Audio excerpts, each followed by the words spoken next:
새로운 하루를 여는 고사리 아침 기도의 새로 고침. 드디어 계시록 6장부터 그리스도께서 인간의 구원 역사를 완성하시고 승천 이후에 이 땅에서 전개될 심판의 드라마를 보여주십니다. 자, 이제부터 본격적으로 시작이에요. 이것은 단순히 앞으로 이런 일이 있을 것이다 라기보다는 이미 2000년 전에 오신 예수님의 초림 때부터 다시 오실 그분의 재림 때까지 지금도 진행 중이며 동시에 앞으로 전개될 하나님의 심판 역사 전체로 해석하는 것이 타당할 것입니다. 그러니까 이 계시록의 배경이 되는 로마 시대뿐만이 아니라 현재도 이 계시록의 내용들이 진행 중에 있다라고 보는 게 타당하다라는 것입니다. 먼저 구조를 간략하게 살펴보면 하나님의 심판은 6장에서 시작되는데요. 6장에서 18장까지 7인, 7나팔, 7대접 등 3대 심판이 발생합니다. 자, 7인, 7나팔, 7대접. 심판이 크게 세 종류예요. 근데 오늘 7인부터 시작되는 거예요. 그런데 여기서 두 가지 주의해야 될 점이 있습니다. 지금 우리는 시작도 안 했어요. 구조를 파악하고 있는 거예요. 먼저 처음에 시작되는 7인 재앙 중에 첫 번째부터 7번째까지 있을 거 아니에요. 7번째 인 재앙 안에 7나팔 재앙이 들어있고요. 자, 그리고 7나팔이 쭉 진행되면서 7번째 나팔 재앙 안에 또다시 7대접 재앙이 들어있는 구조입니다. 자, 그런 식으로 중첩되어 있습니다. 7인의 재앙은 인간성의 파괴를, 7나팔의 재앙과 7대접의 재앙은 자연 파괴에 그 초점이 맞춰져 있으며 각 단계별 재앙은 강도를 더해가는 점층적인 관계로 3대 심판 7중 재앙이라고 불립니다. 인, 나팔, 대접 이렇게 3대 심판이고요. 이게 7개씩 중첩돼서 나오니까요. 7대 재앙 이렇게 불립니다. 이것은 인간 세상의 죄악이 가득 찰수록, 그러니까 차고 차오를수록 하나님의 진노 또한 점점 강렬해진다는 사실을 보여줍니다. 그리고 또 하나는 우리가 주의해야 될 점이 뭐냐면 한쪽에서 3대 심판이라고 했잖아요. 6장의 7인, 8, 9장 7나팔, 그리고 15, 16장 7대접의 요 3대 심판, 그리고 7중 재앙이 차질 없이 진행되는 동안, 차질이 없어요. 하나님께서 하시는 일인데 차질이 없죠. 자, 그렇게 착착 진행이 되는 동안 또 다른 한쪽에서는 하나님께서 택하신 백성을 향한 그분의 구원, 교회와 성도에 대한 사탄의 핍박, 그리고 점차 무너져 내리는 사탄 왕국의 멸망이 그 사이사이에 마치 이중주처럼 요거 나왔다가 요거 등장했다가 또 다시 요거 나왔다가 이렇게 또 이렇게 이중주처럼 조화롭게 등장한다는 것입니다. 그러니까 심판과 구원의 사역이요 같이 있어요. 즉 3대 심판 7중 재앙 사이사이에 7종류의 구원 사역에 대한 일종의 사파가, 구원을 노래하는, 구원을 그려내는 사파가 이렇게 들어가 있는 것입니다. 이게 헷갈리는 게요, 한참 심판받다가 갑자기 막 구원받은 사람들 14만 4천 명이 딱 등장해요. 또 막 한참 막 재앙 막 나오다가 또 막 핍박도 나오고 이렇게 음료 등장하고 막 정신 없습니다. 그래서 이게 지금 심판이야, 이게 지금 구원 사역이야, 이게 막 헷갈려요. 자, 그러면서 마침내 요한계시록은 장중한 합창곡의 피날레처럼 죽임당하신 어린 양의 최종 승리를 노래하면서 영원한 새하늘과 새 땅을 찬양하는 것으로 그 대단원의 막을 내리게 됩니다. 자, 이것이 요한계시록의 전체 구조입니다. 그러니까 알고 보면 간단해요. 아, 이 간단한 걸. 너무 간단해요, 진짜.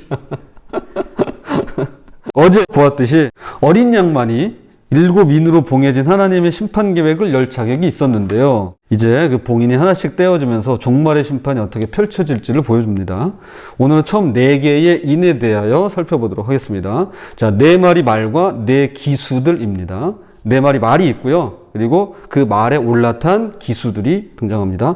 첫 4개의 인이 떼어질 때마다 각각 다른 색깔의 말과 그 위에 탄 기수가 등장합니다. 이들은 흔히 묵시록의 4기사 또는 4명의 말탄자라고 알려져 있으며 첫 번째 인을 떼자 흰 말 탄자가 등장합니다. 자, 그는 활을 들고 면류관을 썼습니다. 2절, 이에 내가 보니 흰 말이 있는데 그 탄자가 활을 가졌고 면류관을 받아 나아가서 이기고 또 이기려고 하더라. 이것은 정복과 지배를 상징하죠. 승리입니다. 혹자는 이것을 복음이 승리하고 확장해 간다고 해석하는 학자들도 있다고 하는데요. 다른 말들이 모두 재앙을 가져오는 것을 볼 때 이것은 정복전쟁이나 제국주의적 팽창을 의미한다고 할 수 있습니다. 이거는 흰 말을 탔다고 해서 면류관을 썼다고 해서 그리스도가 아니에요. 그러니까 이런 게 헷갈리게 하는 거예요. 자, 요 얘기는 이 뒤쪽에서 좀 더 자세하게 좀 살펴보도록 하겠습니다. 자, 두 번째인 붉은 말을 탄 자가 나옵니다. 4절. 이에 다른 붉은 말이 나오더라. 그 탄 자가 허락을 받아 땅에서 화평을 제하여 버리며 서로 죽이게 하고 또 큰 칼을 받았더라.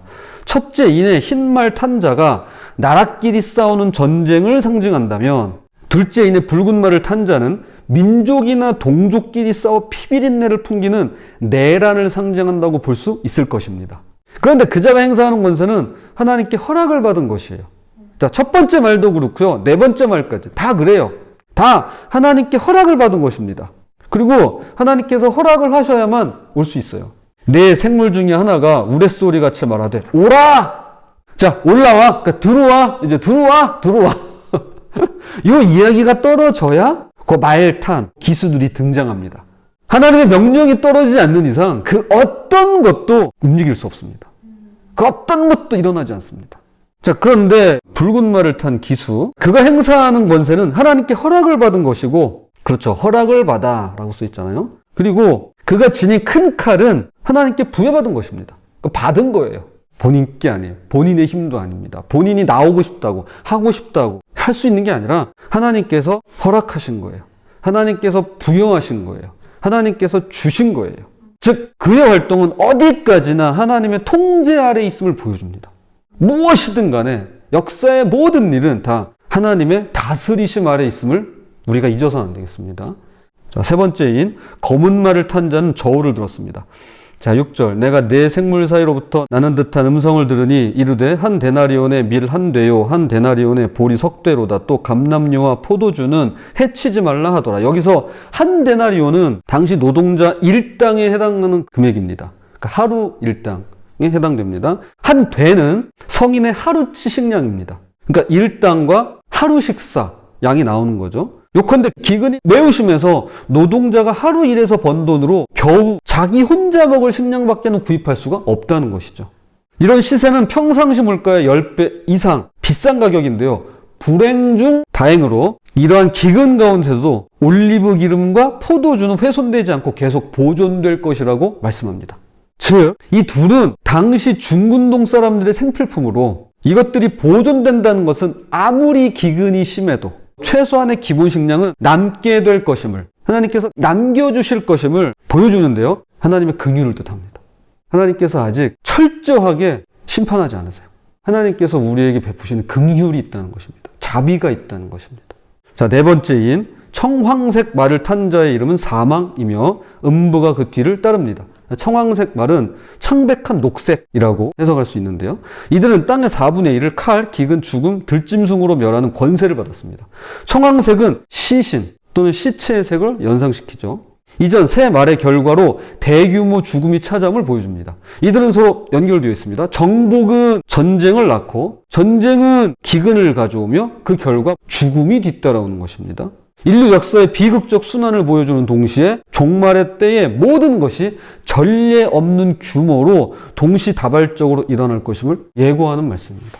그러니까 어디 한 군데 전쟁이 일어나면 그냥 거기서 끝나는 게 아니잖아요. 전 세계 경제에 여파를 미치고 어떤 영향을 끼치는 것을 실제로 경험하고 있죠. 저는 여기서 처음 등장하는 흰 말에 올라 면류관을 쓰고 이기고 또 이기는 마치 그리스도처럼 보이지만 실상은 적그리스도를 가리키는 흰 말의 기수에 대해서 좀 더 말씀을 나누고자 합니다. 우리는 성공을 갈망합니다.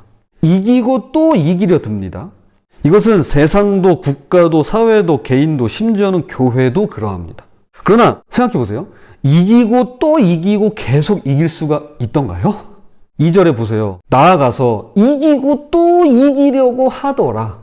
그러니까 지금 흰말 탄 자는요, 이기고 또 이기고 계속해서 이기기를 원해요. 하지만 이기고 또 이기고 계속 이길 수가 있나요? 결코 그럴 수 없습니다. 끝까지 승리자가 되겠다고 죽을 힘을 다해보지만 모두 다 그 쇠퇴를 막을 수 없습니다. 영원한 절대 강자란 없습니다. 인간의 전쟁 역사를 보면 지난 3,400년 동안 약 8,000번의 평화협정이 체결되었지만 깨어지지 않은 협정이 없었다고 합니다. 평화협정의 효력이 평균 10년이 안 된다고 해요. 평화가 오래 지속되지 않는 이유가 뭘까요? 이기고자 하는 자들이 줄을 섰기 때문입니다. 현대 전 세계 지도자들을 보면 그런 것 같지 않으신가요? 지고는 못 사는 것 마냥 남을 밟고 올라서면서까지 어떻게든 이기려고 갖은 수단과 방법을 동원합니다. 현대 자본주의 특징이 뭐 여러 가지가 있는데 크게 두 가지죠. 하나가 과잉 생산, 또 하나가 야수 자본주의라고 합니다. 야수성을 갖고 있어요.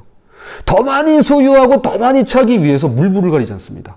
닥치는 대로 다 잡아먹어요. 그러니까 이 독점을 방지해야 되는 법이 필요한 거죠. 그게 없으면 큰일 나는 거예요, 정말. 하지만 교회는 그럴 수 없습니다. 그래서도 안 돼요. 그리스도인은 그렇게 살 수 없습니다. 그렇게 살지 말라고 분명히 말씀합니다. 이게 하나님의 법칙이에요. 영원한 승리는 이 땅에 있지 않습니다. 우리의 것이 아닙니다. 그 누구도 소유할 수 없습니다. 이건 오로지 주님의 것이고 주님이 주시는 승리만이 진정한 승리입니다. 그래서 심판 이전에 먼저 7교회에 동일한 말씀을 주셨는데요. 혹시 기억나실까요? 주님 말씀으로 이기는 자, 주님께 순종함으로 이기는 자. 그래서 이 7교회가 책망도 받고 칭찬도 받지만 심지어는 책망만 있었던 교회도 있었지만 종국에는 주님께서 말하시는 게 이기는 자, 너희들이 이기는 자가 되기 원한다 라고 말씀하세요. 그리고 놀라운 약속을 해주십니다. 이기는 자가 될 거야. 너가 이길 거야. 궁극적으로 이길 거야. 우린 이 세상에서 항상 이길 수 없습니다. 언제라도 질 수 있습니다. 하지만 죽임당하신 어린 양을 끝까지 믿고 따른다면 순간순간마다 이 세상을 이길 힘을 주시고 마침내 궁극적인 승리를 얻게 될 것입니다. 주님 안에서 그분의 방법으로 승리한 우리가 되었으면 좋겠습니다. 자, 이제 말씀의 근원을 맺겠습니다. 오늘은 어린 양이 여시는 첫 4개의 봉인을 통해 하나님의 심판이 어떻게 시작되는지 보았습니다. 4마리 말과 기수들이 보여주는 것은 단순히 미래의 재앙이 아니라 예수님의 초림부터 재림까지 이 땅에서 반복되는 인간 역사의 비극적 순환입니다. 정복하려는 욕망, 끝나지 않은 전쟁과 분쟁, 경제적 어려움과 기근, 그리고 죽음까지. 이 모든 것들은 지금도 우리 주변에서 일어나고 있는 일들이죠. 현실입니다. 하지만 우리가 놓치지 말아야 할 것은 이 모두가 하나님의 통제 아래, 그분의 다스림 아래 일어나고 있다는 사실입니다. 특히 흰말 탄자를 통해 우리에게 말씀하십니다. 세상은 이기고 또 이기고 또 이기고 계속해서 이기려고 들지만 그 어떤 인간의 승리도 영원할 수 없습니다. 진정한 승리는 오직 죽임당하신 어린 양 우리 주 예수 그리스도에게만 속해 있는 것입니다. 그러므로 이 악의 다툼 속에서 세상의 방식으로 이기려 들지 말고 주님의 방법으로 주님 안에서 그렇게 승리하는 삶을 살아가야만 하겠습니다. 부디 이 순간에도 내 안에서 나를 인도해 가시고 주장하시는 성령님의 도우심으로 말씀을 따라가며 마침내 주님과 함께 최종 승리를 누리시는 저와 여러분이 되시기를 주님의 이름으로 부탁을 드립니다.